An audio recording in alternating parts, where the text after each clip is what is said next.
desde la eternidad. Por tu palabra todo hecho fue.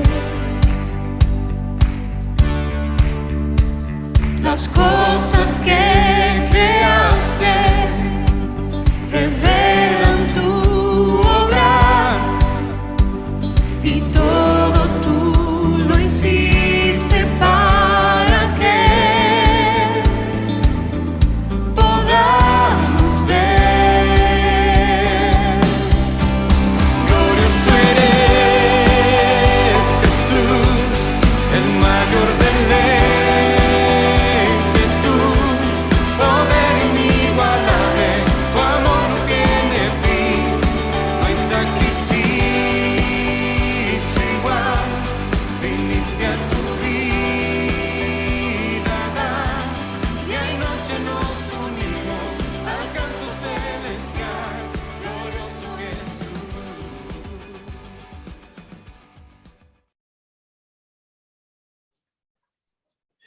Bien, hermanos, vamos a tener nuestro estudio bíblico de hoy, basado en el texto que tuvimos el domingo en el sermón. Vamos a ver algunos detalles que quizás hay que profundizar. Es un texto que en realidad después del sermón no se hace tan complejo, porque vimos o fue dividido quizás en 5 partes o 5 elementos importantes, como el aspecto de la prioridad de la misión, la urgencia en la misión del Señor, la recompensa del Señor, la diversidad de funciones o de dones en la misión del Señor, y finalmente los frutos que se evidencian en la misión del Señor.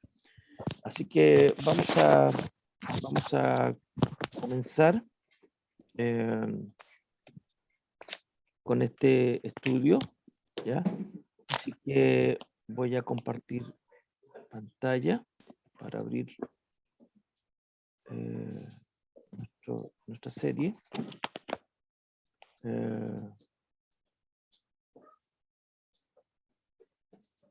Vamos a ver primero acá. Aquí estamos. La misión en la iglesia, ¿ya? No puse la misión de la iglesia porque es algo que conocemos todo, ¿ya?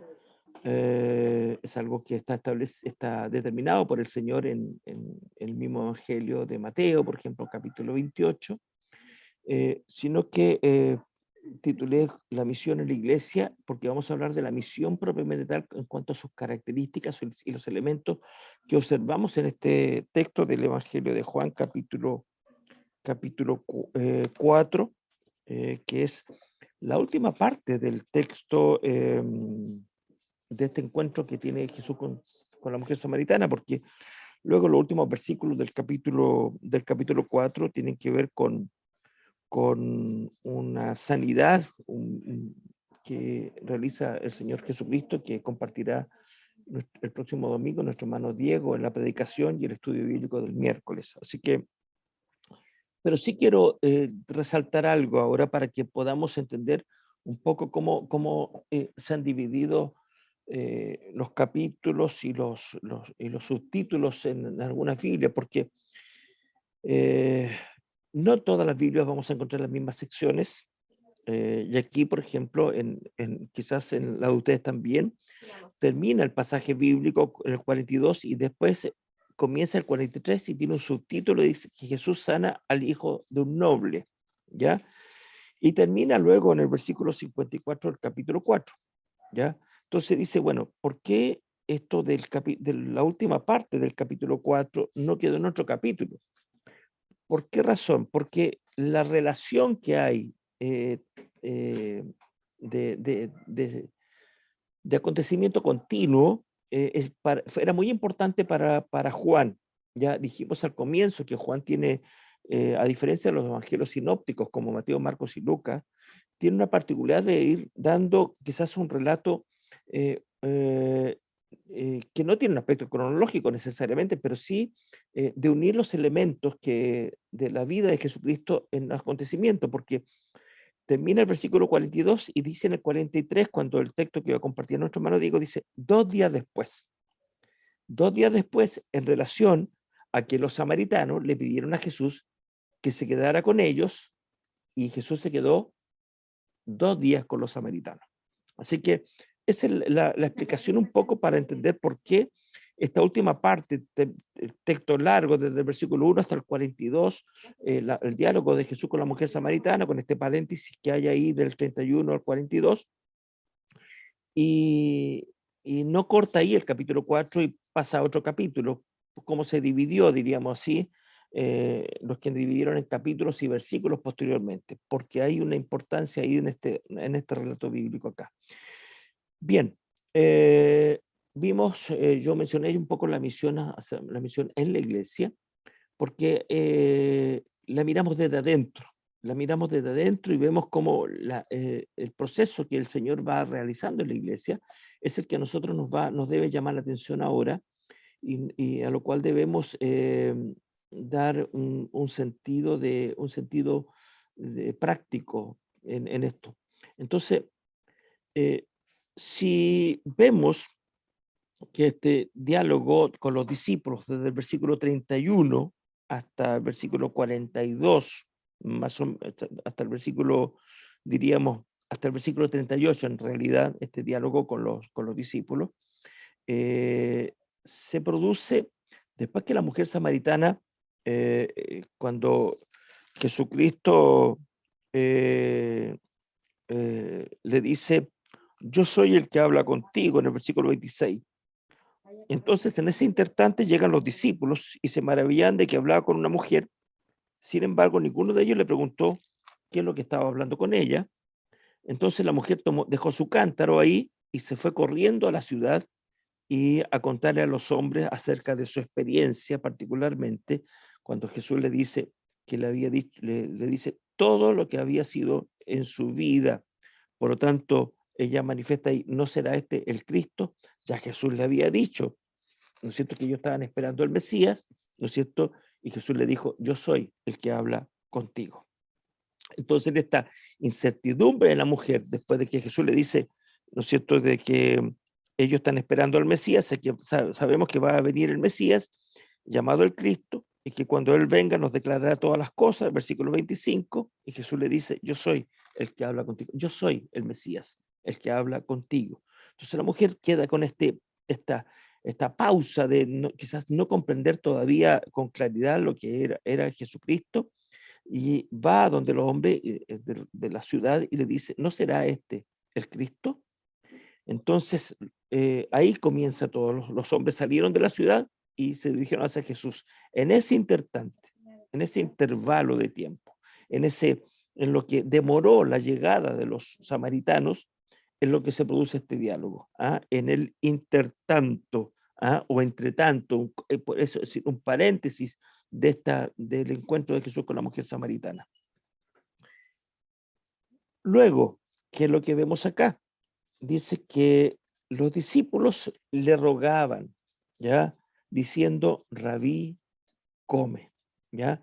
Rabí, come. Quiero partir con esto porque de igual manera es algo que vimos en el sermón, porque no podemos cuestionar la actitud de los discípulos, porque es natural. Si alguien que ha caminado mucho y que sabe que como ellos fueron a buscar comida a la ciudad, ¿no es cierto?, se supone que él estaba con hambre, cansado, y que el esfuerzo que ellos mismos hicieron por ir a buscar algún tipo de comida eh, era para que Jesús no la despreciara.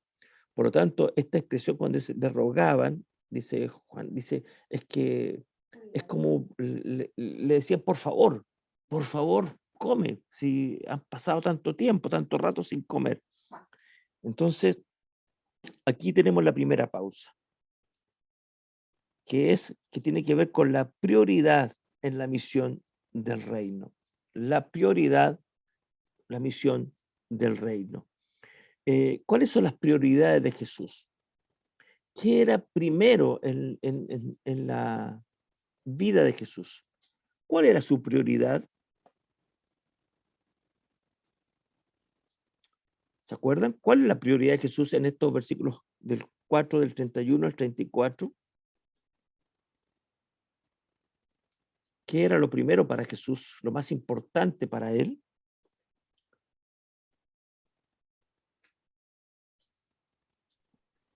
Mm.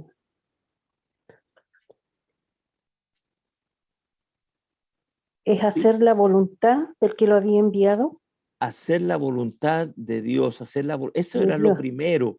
O sea, ¿qué significa esto? Que él podía tener cualquier necesidad. Es más, Ujú. es decir, ni siquiera nosotros lo vamos a mencionar, podemos referirnos a que, no, porque era Dios y el Hijo de Dios no podía tener necesidades. En los textos bíblicos del Evangelio, él se cansó, él estaba cansado por algo, llega al pozo ahí y le dice a la mujer que le dé agua, ¿ya? Jesús lloró, Jesús tuvo sed cuando estaba clavado en la cruz, ¿ya? Entonces, Jesús se lamentó en muchas ocasiones, por lo tanto, la humanidad de Cristo se evidencia claramente acá, pero él dice que por sobre sus propias necesidades, primero está el hacer la voluntad del Señor. Por sobre sus afanes, sus preocupaciones, sus cosas, en él estaba el hacer la voluntad del Señor. Eso es lo que dice nuestra hermana. Y dice, junto con la voluntad del Señor, dice que acabe su obra. Fíjense que estos dos elementos acá, ¿ya? Fíjense que en el Evangelio en el capítulo 4, versículo 34, él dice, mi comida es que haga la voluntad del que me envió. O sea, si ustedes dicen que coma, o sea, mi mayor sustento es cumplir la voluntad del Señor, aquello para la cual fue enviado. Entonces, fíjense que el texto bíblico en la Reina Valera dice mi comida, pero en realidad el texto bíblico griego, la palabra que más se traduce aquí es alimento, ¿ya? Comida podemos referirnos como comida como cualquier cosa que sirva para comer en un momento determinado para saciar el hambre. Entonces podemos comernos un pedazo de pan, una fruta, ¿no es cierto? De repente, como los niños que les gusta, un snack, unas papas fritas, ¿no es cierto? Y pasamos el rato, como decimos, un tentempié, ¿ya? Pero Jesús usa en el texto bíblico griego, dice mi alimento. Ya no habla de la día de comida como cualquier cosa, cuando los discípulos dicen, Rabí, come, ¿ya? O sírvete esto que trajimos. No es un desprecio a lo que le trajeron tampoco. Él está dando un sentido que su prioridad es hacer la voluntad del Señor y que ese es su alimento espiritual. Que el hambre la podrá pasar, ¿no es cierto? Pero en algún momento determinado, pero para él es más importante, ¿no es cierto?, hacer la voluntad del Señor. Por eso es mi alimento, ¿ya? Es decir, y esto tiene relación, por ejemplo, con que no es comer cualquier cosa, sino que es comer, ¿no es cierto?, desde el punto de vista de la alimentación humana, aquello que verdaderamente pueda traer proteínas, vitaminas y todo lo que necesitamos en el cuerpo. Entonces, ese es alimento, tiene ese sentido para la alimentación. Y Jesús está hablando del alimento espiritual. Por lo tanto, en lo humano, nosotros también podemos tener prioridades, ¿ya? Y fíjense que una famosa pirámide de Maslow, del filósofo Abraham Maslow, ¿ya? Todos, quizás muchos que en alguna medida en la universidad nos enseñaron, tanto en filosofía o quizás en alguna otra materia, que las necesidades humanas, ¿ya? Están clasificadas así y las tenemos que establecer una prioridad en lo humano. Las necesidades, primero, tenemos que satisfacer todas las necesidades fisiológicas.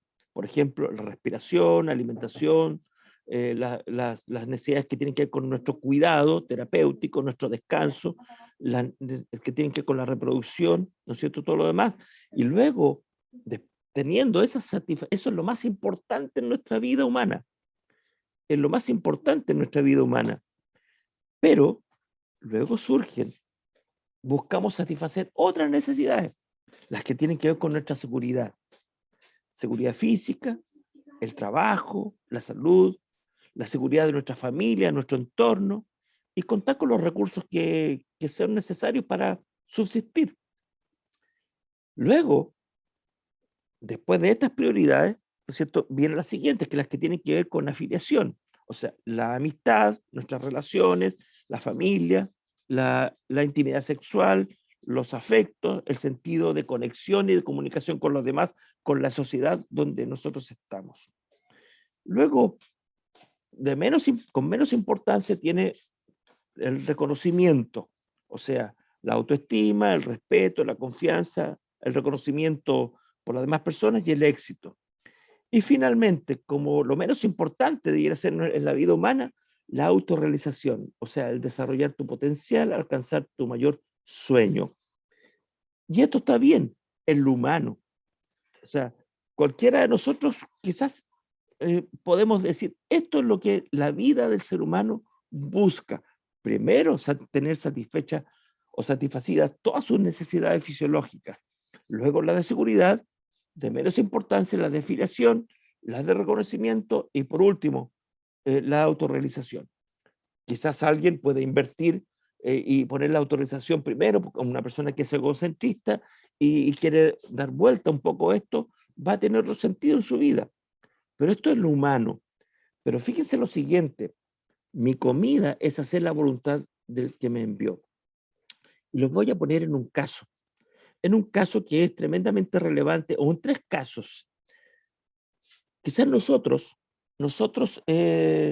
muchas veces tenemos que, sabemos a lo cual el Señor nos ha llamado, sabemos a lo cual donde el Señor nos ha puesto, en el reino de Dios, que tenemos que participar, que tenemos que servir, que tenemos que alabar, que tenemos que congregarnos, que tenemos que estudiar la Biblia, que tenemos que estar con los hermanos y que tenemos que ejercer nuestros dones y muchas cosas, que tenemos que participar de alguna actividad de la cual somos responsables o tener que estar.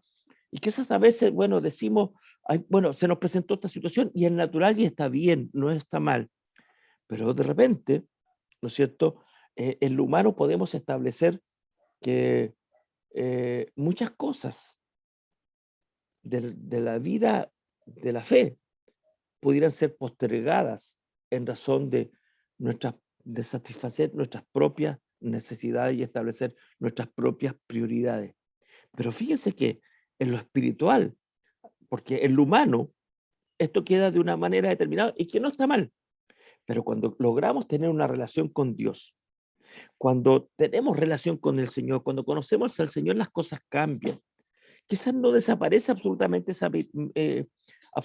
la pirámide de Maslow, pero sí entran a tallar algunas cosas que de repente van a tener que entrar en conflicto con las cosas que de repente son nuestras prioridades naturales.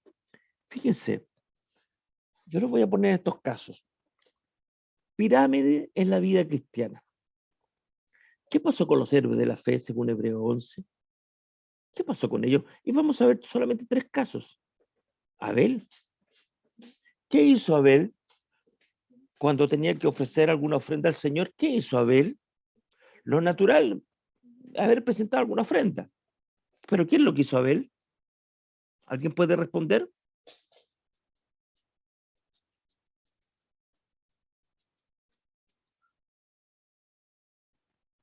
Un ganadero diría, bueno, si me piden ofrendar, cuando en algún momento, algunos tipos de congregación o la antigüedad, se hablaba de las primicias, ¿ya? ¿No es cierto? Bueno, voy a llevar las primicias, y bueno, toma un poco de por aquí, un poco por allá, y lo lleva, y quizás humanamente, socialmente, eso no está mal.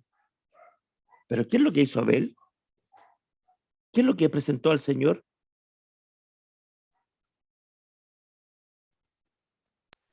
Lo mejor que tenía él. Lo mejor que tenía, el becerro más gordo, lo mejor que tenía.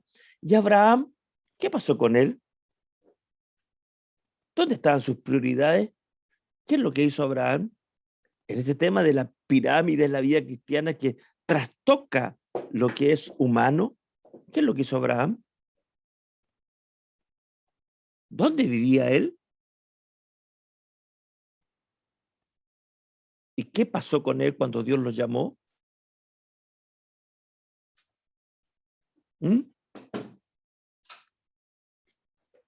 Recuerden, Abraham dejó su tierra y su parentela.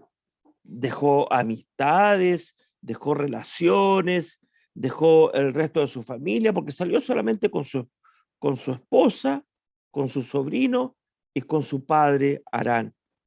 Y dejó todo lo demás, ¿en razón de qué? Del llamado del Señor a su vida. ¿Y qué pasó con Moisés?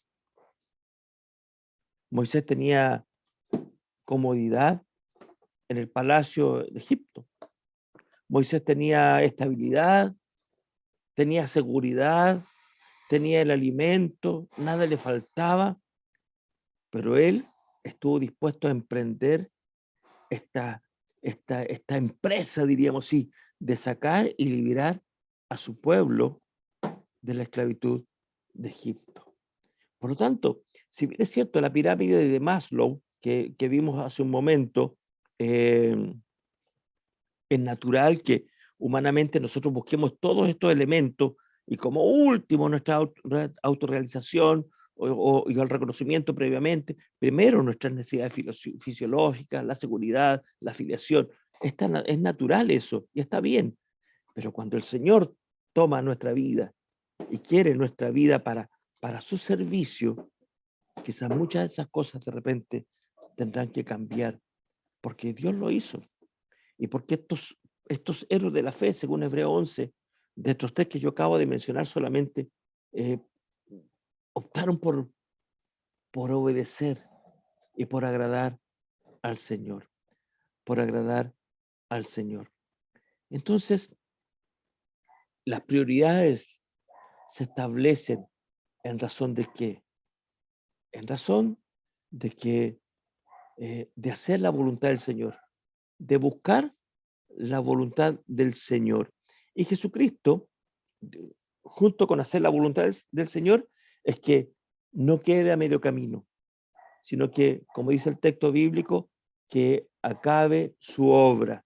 Y eso lo vemos al final del día de la cruz, cuando al final, después de todo lo que sufrió Jesucristo en la cruz, Jesucristo dice, consumado es, o sea, misión cumplida, misión cumplida. Entonces, eso es lo que tiene el texto. Y la misión en la iglesia es que aprendamos que primeramente, siguiendo el ejemplo de Jesús, por sobre nuestras necesidades personales, está el hacer la voluntad del Señor y cumplir aquello para lo cual Dios nos ha llamado, nos ha llamado, y establecer esas prioridades que quizás muchas veces van a trastocar aquellas necesidades que tienen que ver con nuestras cosas personales según esta escala de la pirámide de Maslow. Luego vemos en los versículos siguientes, en el versículo 35, la cosecha. Quizás en este diálogo que se puso acá de Jesús cuando dice, ustedes dicen que faltan 4 meses para la cosecha. Y le dice, miren los campos. Esto es importante porque aquí se produce un fenómeno donde hace una gran diferencia entre lo que es la siembra y la cosecha natural, de lo que es la siembra y la cosecha espiritual. Es lógico que entre la siembra y la cosecha transcurran los 4 meses que son necesarios para la germinación, para el crecimiento, para la floración y para el fruto. Eso es natural. Pero Jesús les dice que en el reino de Dios, las cosas son distintas. Las cosas son distintas. Entonces, ¿qué tenemos en la escena? Le dice que el Señor le dijo, miren los campos. Miren los campos, le dijo, miren, observen, los campos están blancos para la siega. Quizás el trigo y la cebada, que era lo que se esperaba mayormente que se cosecharan en aquellas tierras. Le faltaba su tiempo. Pero, ¿qué es lo que había ocurrido?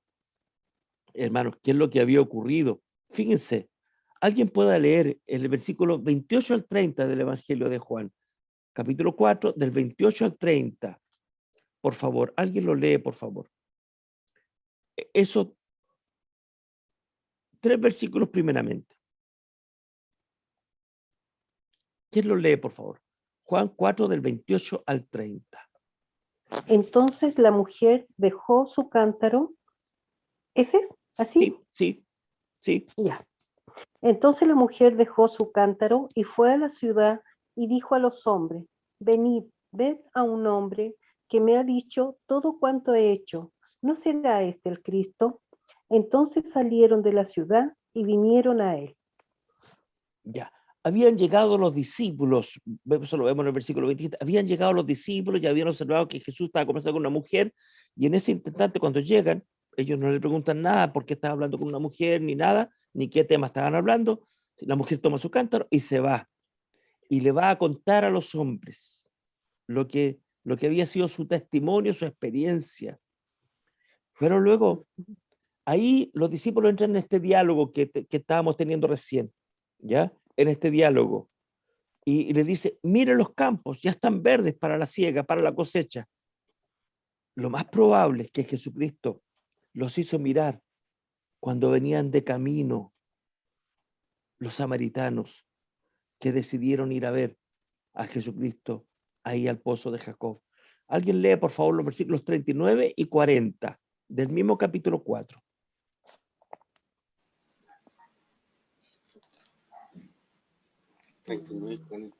39 y 40. Y muchos de los samaritanos de aquella ciudad creyeron en él por la palabra de la mujer que daba testimonio diciendo: me dijo todo lo que había hecho. Ya. Entonces vinieron los samaritanos a él y le rogaron que se quedase con ellos, y se quedó allí 2 días. Ya. Fíjese, esta parte es suficiente. En el intertanto, los discípulos hablan con Jesús y le dice, ustedes, hay un dicho, era un dicho popular, aún faltan 4 meses para la siega. Jesús no estaba pensando en eso, literal, en lo literal, sino que estaba pensando que en lo humano, los tiempos de siembra y cosecha son naturales, 4 meses.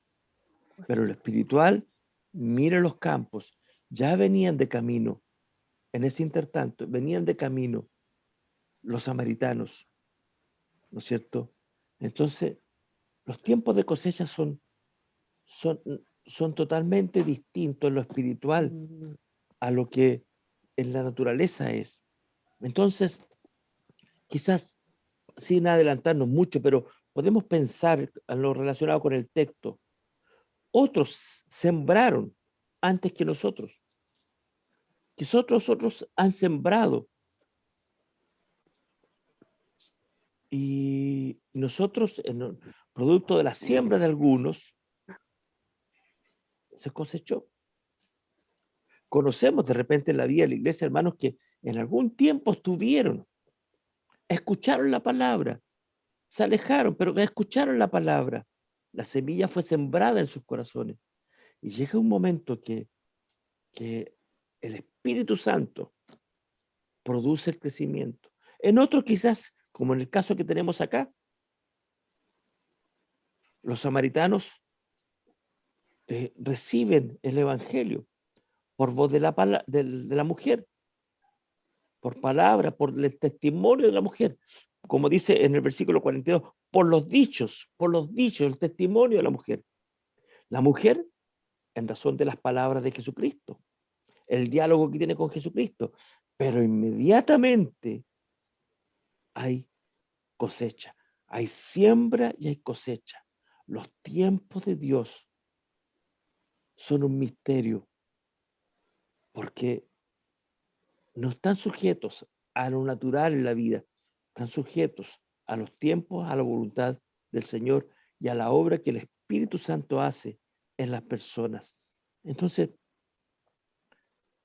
este tiempo de cosecha es lo que nosotros observamos en el relato bíblico y surge una pregunta acá. ¿Cómo en los tiempos que vivimos, aún en pandemia, cómo en los tiempos que vivimos nosotros podemos observar que son tiempos también de cosecha?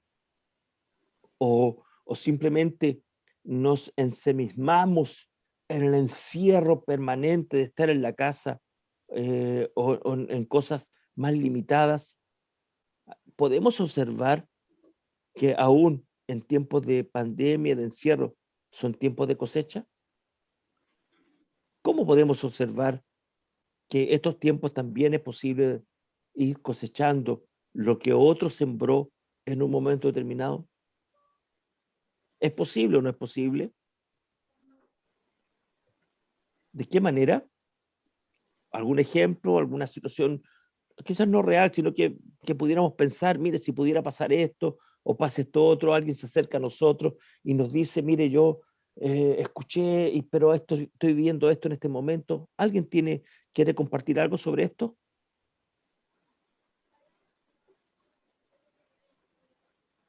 ¿O no son tiempos de cosecha? ¿O vamos a tener que esperar definitivamente que termine la pandemia en un año más, meses más o algunos años más para empezar a cosechar? Y cosechar simplemente lo que quizás nosotros hemos intentado sembrar a través de la predicación en las redes sociales. Definitivamente no son tiempos de cosecha. ¿Qué piensan? ¿Cómo en estos tiempos podemos observar que son tiempos también de cosecha?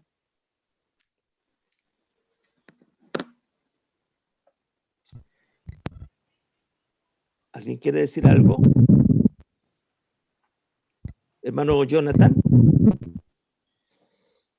Creo que aquí, tal como dice el texto, el Señor Jesucristo nos da la fe de que los campos están blancos, por lo tanto, desde el momento en que Cristo confirma eso, después de su resurrección y la ascensión, o antes de la ascensión al Padre, el Señor le dice a sus apóstoles, les dice, toda potestad les dada en el cielo y en la tierra. Entonces, después de eso, comisiona a los apóstoles a ser discípulos, por lo tanto, los campos ya están blancos. Uno solamente tiene que cumplir con llevar la semilla del Evangelio, y sobre todo en tiempo de necesidad y de pandemia, es donde más surge necesidad, donde hay más aflicción en la gente que no conoce a Jesús, y es donde más tiene que tener confianza para expandir el reino. O sea, el reino no se detiene porque ya está en manos de la supremacía de Cristo.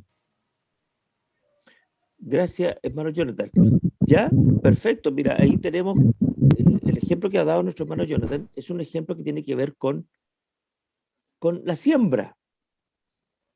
O sea, es porque seguimos sembrando y tenemos que seguir sembrando el Evangelio, ¿no es cierto? La semilla que caiga en buena tierra y el Señor dará el fruto. Pero hay siembras que se hicieron antes. Hay cosechas que otros sembraron.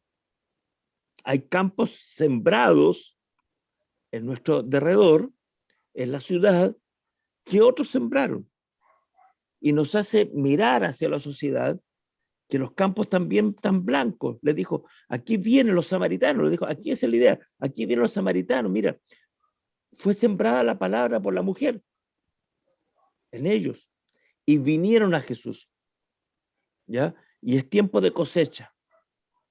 El tiempo de cosecha tiene que ver con la siega o la cosecha de aquello que nosotros quizás no sembramos. Por eso dije delante, a lo mejor hay alguien, nuestros antepasados o algunas personas anteriores a nosotros sembraron, otros simplemente quizás en los tiempos paralelos con nosotros sembraron. Pero siempre habrá tiempo de cosecha. Los tiempos de cosecha tienen que ver con tres elementos. Primero, es que la palabra ha sido predicada por nosotros o por otros. Y está cayendo, en segundo lugar, está cayendo la semilla en distintos tipos de terrenos. Y muchos de ellos está cayendo quizás en buena tierra.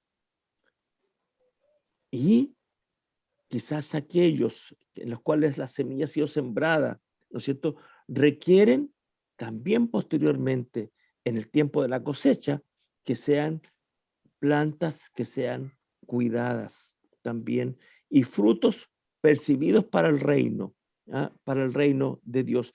Por lo tanto, los tiempos de cosecha son totalmente distintos a los tiempos de Jesucristo, ¿ya? En los tiempos de Jesucristo.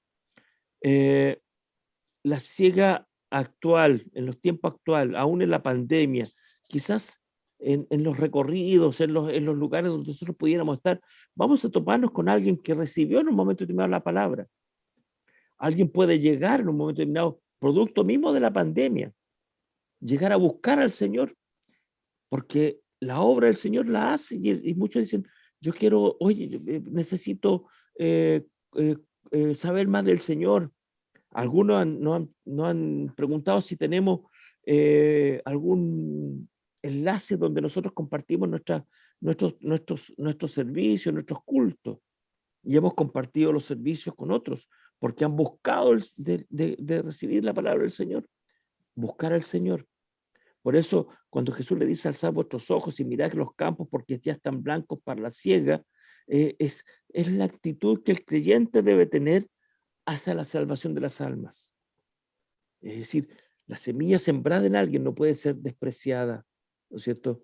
Porque el alma que empieza a buscar al Señor, producto de la obra del Espíritu Santo, debe ser acogida para que sea entendida como la obra del Señor. Luego pasamos al tercer punto, que era la recompensa. Fíjense que esto está en el versículo 36. El versículo 36. ¿Alguien lo lee, por favor? Ya yo lo leo. Ya. Y el que siega recibe salario, y el que recoge fruto para vida eterna, para que el que siembra goce juntamente con el que siega. Fíjense, el que cosecha, ciega, el que cosecha recibe su paga y recoge para vida eterna, para que el que siembra, que sembró antes, se goce juntamente con el que ciega. Miren, y aquí hay algo que es algo que yo quiero aclarar, porque el que ciega recibe salario, dice, y recoge fruto para vida eterna. No tiene que ver con algo, la recompensa del futuro, de cuando esté en la presencia del Señor, cuando el Señor venga. Es algo que está permanentemente presente, porque tiene que ver con el fruto de vida eterna, tiene que ver con el gozo inicial de ser hijo de Dios. Mire, voy a pedirles que pongan mucha atención acá, porque la recompensa está para el que siembra y para el que cosecha. Y los dos se gozan. Los dos se gozan. Miren acá. Yo les voy a pedir que pongan atención. No sé si lo alcanzan a ver. Aquí, donde tengo el puntero, se está moviendo. Dice la palabra en castellano yo. La palabra es ed. Ed en griego significa ya. Pero fíjense, si logran verlo, después de la palabra la cosecha, ¿ah? La palabra o la frase la cosecha,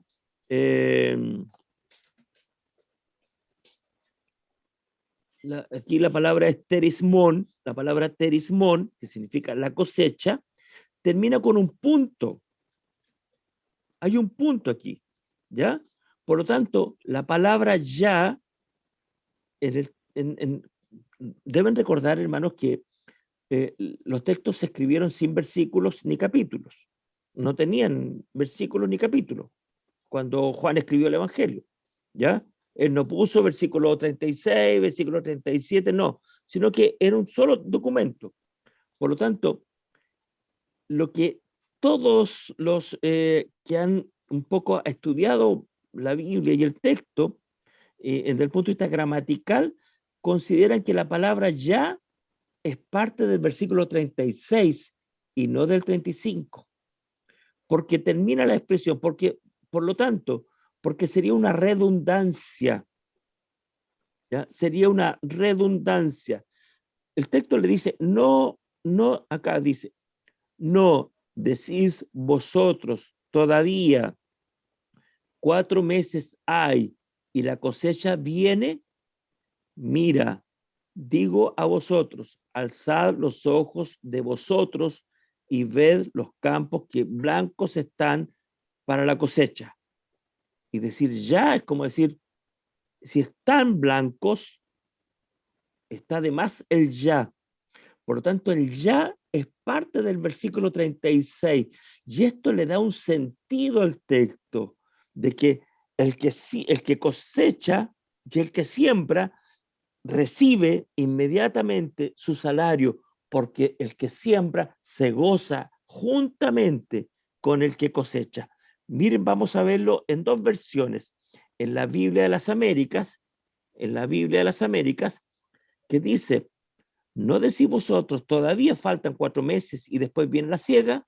He aquí, yo os digo, alzad vuestros ojos y ved los campos que ya están blancos para la siega. Y el versículo 36, aquí está el ya. Ya el segador recibe salario y recoge fruto para vida eterna. Ya el segador recibe salario y recoge fruto para vida eterna, para que el que siembra se regocije juntamente con el que siega. Y en la nueva versión internacional, dice, ¿no dicen ustedes todavía faltan 4 meses para la cosecha? Yo les digo, abran los ojos y miren los campos sembrados. La cosecha está madura. Ya el segador recibe su salario y recoge el fruto para vida eterna. Ahora tanto el sembrador como el segador se alegran juntos. Esto tiene un sentido de que se producen 2 cosas que el texto nos dice. Lo primero es que lo que ya mencionamos, los tiempos de siembra y cosecha están determinados por Dios, no en lo natural como en la naturaleza. Y en segundo lugar, es que en realidad el que siembra y el que cosecha en el instante, no es algo futuro. La recompensa es el gozo para vida eterna, pero el gozo comienza en estar sirviendo en el reino del Señor. Esa es la recompensa, ¿ya? Esa es la recompensa. Vamos ahora a ver la diversidad de funciones. Miren, con el que siembra y con el que cosecha, ¿ya? El que siembra y el que cosecha. Ya lo vimos con este ya, el ya que en lo práctico, en lo hermenéutico del texto bíblico, en la interpretación bíblica, el ya del texto griego pertenece al versículo 36 y no al 35. Yo les compartí el texto griego y después las 2 versiones que también conocemos. Por lo tanto, hay una diversidad de oficios y esto tiene que ver con los dones en la vida de la iglesia. El que siembra, gócese juntamente con el que cosecha. Y una forma de parafrasear el texto es: el segador está recibiendo salario o una recompensa y recogiendo fruto para vida eterna. Es decir, recoge fruto destinado para vida eterna, para su vida eterna. Pero sobre el significado de la vida eterna, lo vemos en algunos versículos. Miren, el capítulo 1, versículo 4 y el 3:16, que tienen que ver con la obra redentora de Cristo, lo que hizo Cristo, ¿no es cierto? El propósito de Dios, ¿no es cierto? El que el Verbo se hizo carne y el amor de Dios entregar a Jesucristo a morir por nosotros en la cruz. ¿Cuál es el propósito? Que el sembrador y el que cosecha se regocijen juntos. ¿Por qué? Porque Cristo, ¿ya? el sembrador en la escena y los discípulos, ¿no es cierto?, segadores, se regocijen juntos en lo que pasó. Este fue un tiempo corto, ¿ya? Pero la idea es que el gozo o la recompensa para vida eterna se comienza a manifestar en el gozo de servir al Señor. Fíjense que en el Evangelio de Juan, capítulo 11, dice, el ladrón vino a robar, matar y destruir. Mas yo he venido para que tengan presente vida en abundancia, no para que esperen cuando te llegue la vida eterna, no, para que tengan vida en abundancia. La vida eterna se comienza a vivir en el momento en que Cristo entra a morar en el corazón. Y la vida eterna, en razón del reino de Dios, también se evidencia con el gozo de servir al Señor, ya sea sembrando o cosechando. ¿Ah?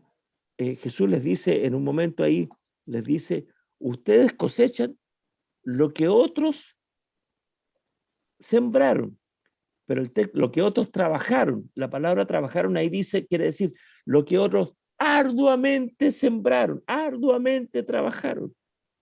Y ustedes simplemente se han sido puestos para cosechar.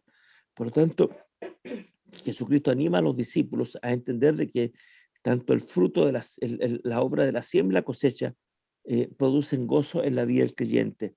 Y también se cumple la profecía del profeta Amós en el capítulo 9, versículo 13, que dice, aquí vienen días, dice Jehová, en que el que ara alcanzará al segador, y el pisador de las uvas al que lleva la simiente, y los montes destilarán mosto, y todos los collados se derretirán.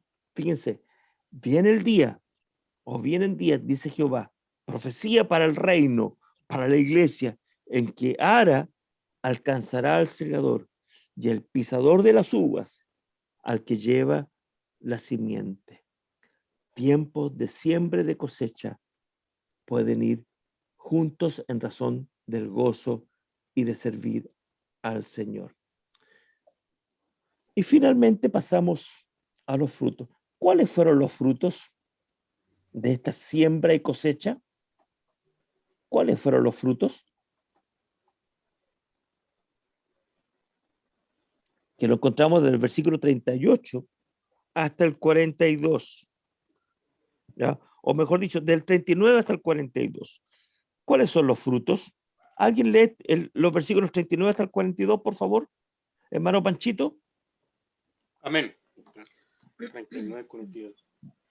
Dice, y muchos de los samaritanos de aquella ciudad creyeron en él por la palabra de la mujer que daba testimonio diciendo, me dijo todo lo que había hecho. Entonces vinieron los samaritanos a él y le rogaron que se quedase con ellos y se quedó allí 2 días. Y creyeron muchos más por la palabra de él y decían a la mujer, ya no creemos solamente por tu dicho, porque nosotros mismos hemos oído y sabemos que verdaderamente este es el Salvador del mundo, el Cristo. Gracias, hermano Panchito.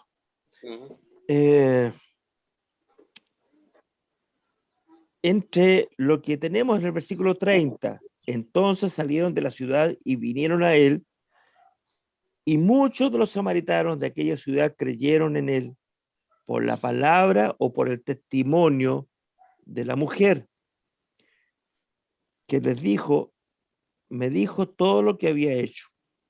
¿Ya? Los samaritanos vinieron a Jesucristo, llegaron a él y le rogaron que se quedase con ellos 2 días. Y el texto aquí cambia la expresión, versículo 40, y muchos creyeron más por el logos de él,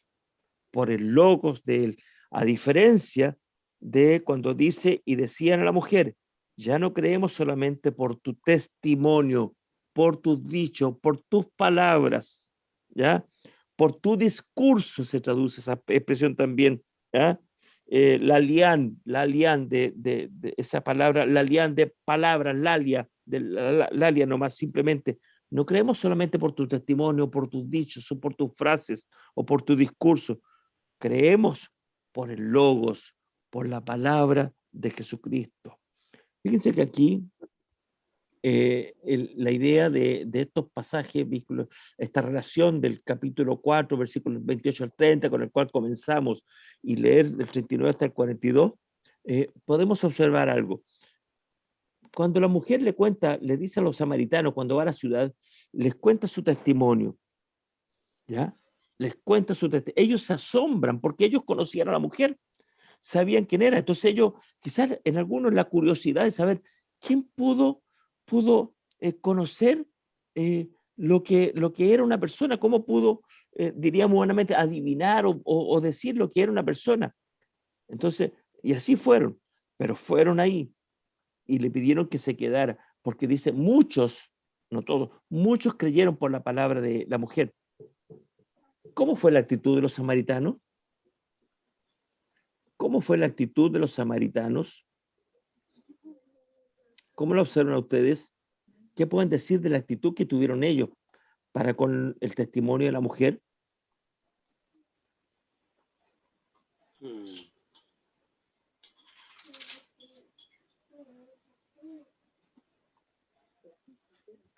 ¿Cómo fue el testimonio de ellos?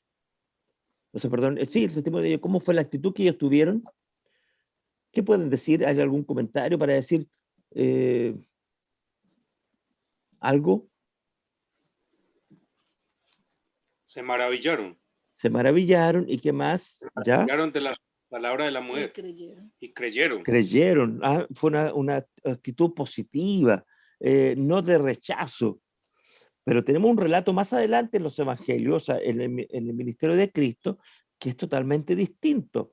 Fíjense, alguien pueda leer, por ejemplo, en Lucas capítulo 9, se me olvidó poner el capítulo ahí. En Lucas capítulo 9, se me olvidó colocar acá el capítulo 9. Lucas 9, del 51 al 56. Cuando se acercaba el tiempo de ascender al cielo, Jesús salió con determinación hacia Jerusalén. Envió mensajeros por delante a una aldea de Samaria para que se hicieran los preparativos para su llegada. Pero los habitantes de la aldea no recibieron a Jesús porque iba camino a Jerusalén.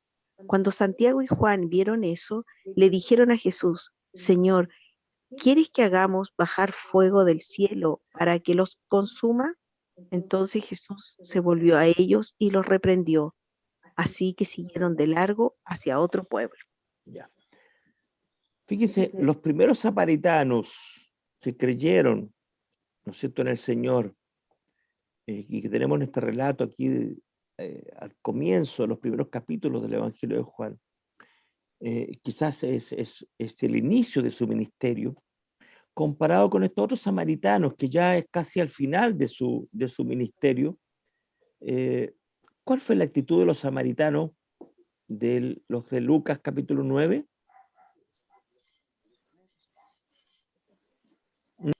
Opuesta, ¿ya? Opuesta, fue de rechazo. Ahora, los discípulos ahí, 2 discípulos tuvieron una actitud, ¿no es cierto? ¿Cómo se llaman esos 2 discípulos? Santiago y Juan. ¿Ya? Jacobo y Juan. Claro, Jacob, ¿y qué dijeron ellos? Y Juan, ¿quiere que mandemos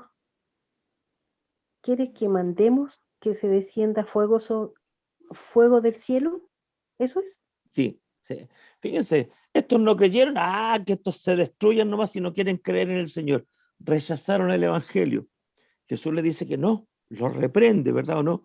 Pero lo que a nosotros nos interesa de que quizás en el tema del Evangelio va a haber algunos que van a recibir con gozo el Evangelio, pero también van a haber otros que rechazan el Evangelio. Estos samaritanos, con los cuales estamos estudiando, recibieron con gozo, fue una actitud positiva, ¿ya? En comparación con los que tenemos en el Evangelio de Lucas capítulo capítulo 9, versículos 51 al 56.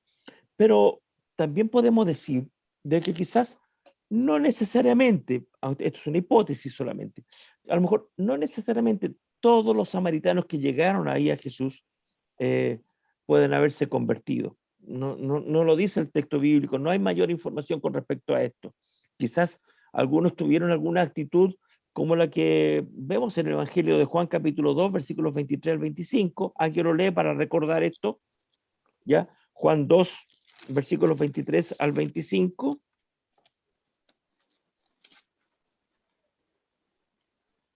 Porque está la frase también ahí. Muchos creyeron, ¿ya? Muchos creyeron, ¿ya? Del 22 al 25, pastor. Perdón, del 23 al 25 de Ya. capítulo 2. Estando en Jerusalén en la fiesta de Pascua, muchos creyeron en su nombre, viendo las señales que hacía. Pero Jesús mismo no se fiaba de ellos, porque conocía a todos, y no tenía necesidad de que nadie le diese testimonio del hombre, pues él sabía lo que había en el hombre.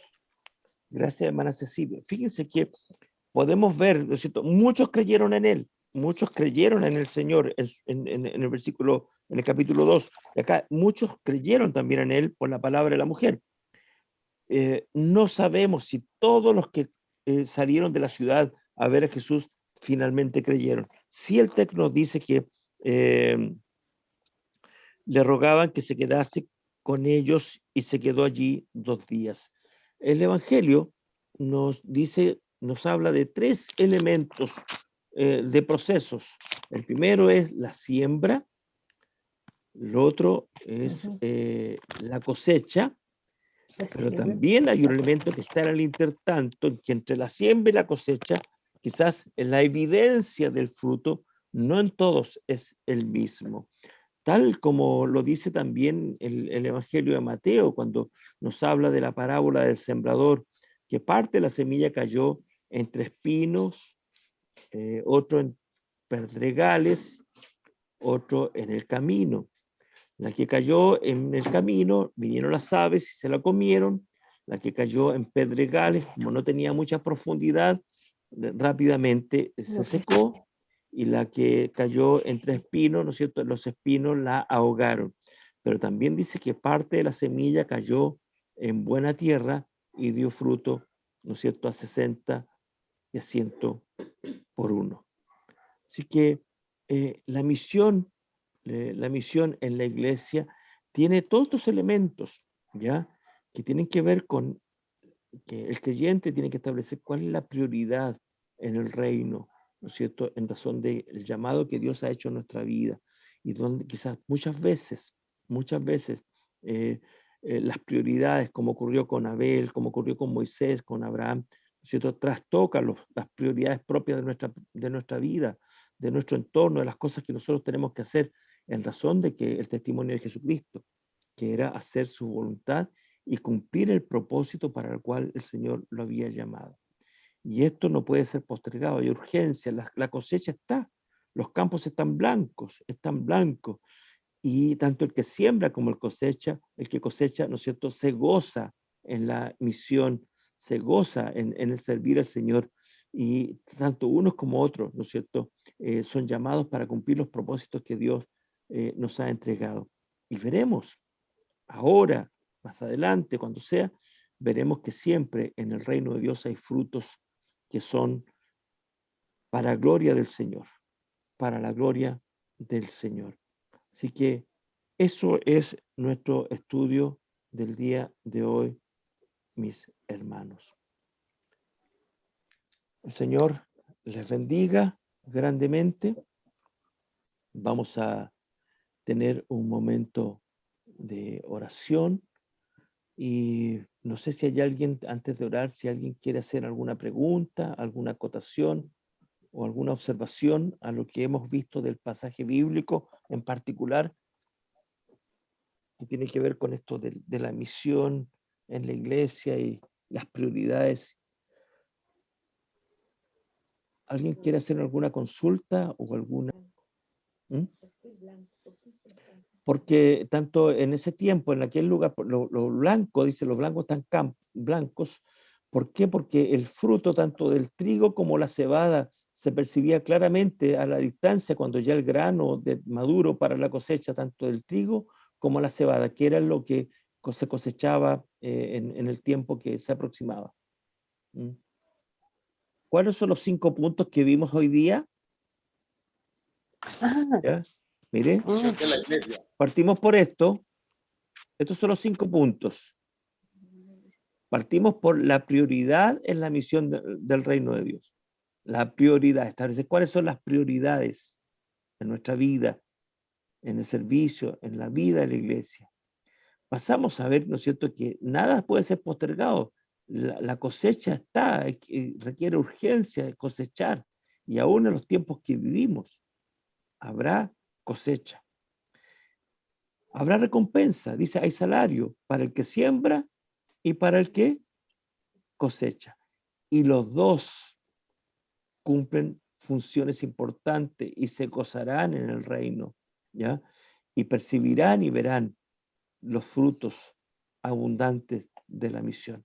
Estos son los 5 puntos.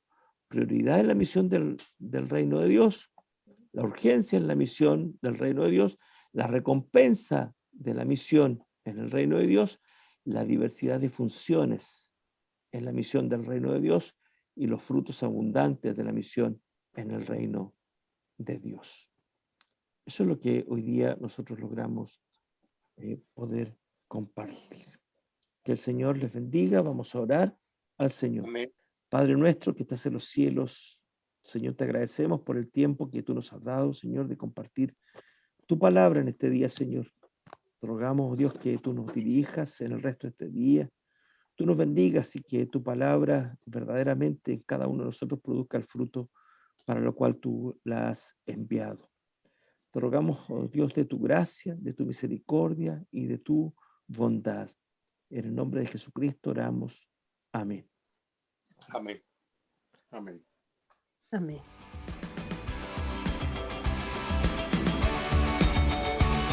El polvo de la tierra viniste a respirar y con el quebrantado habitar. Tú fuiste rechazado, te hiciste maldición, serás mi gozo por la eternidad, la eternidad.